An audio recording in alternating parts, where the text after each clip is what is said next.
In today's video, you're going to learn how to show your placeholders in your tables here in Google Sheets. So if you're starting with an empty table and you want to show your placeholders, here's how to do it. So let me create a table right here. I'm just going to select 10 rows and 3 columns. Then right-click in the middle and select Convert to Table. And there you have it. So now I have this table with 3 columns. And I'm going to edit each column into a different type of column. First one would be just some plain text, and that's going to be for some names. The second one would be for a date. There you go. And the last column would be for some currency.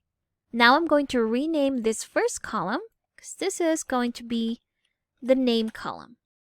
If I want to show the placeholder for this column, all I have to do is to go back to that edit column right here, and you'll see at the bottom, show placeholders. If I click on it, there you have it.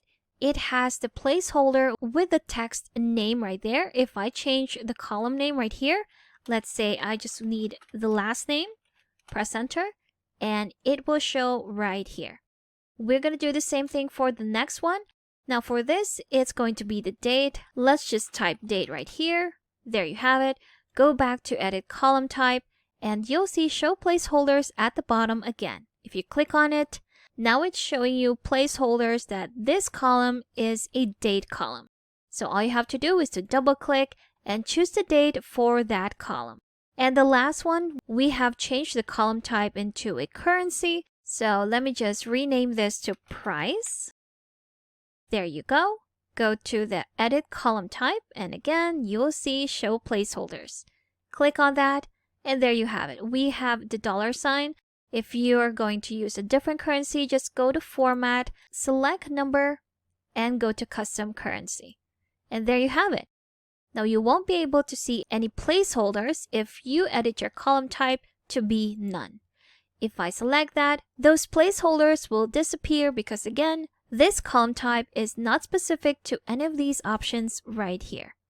If we go back to text, then go back to edit column type and show placeholders, there you have it. So that's how you can show your placeholders if you're starting with an empty table here in Google Sheets. Thank you for watching this quick tutorial. Make sure to subscribe for more helpful videos, and I will see you in the next one.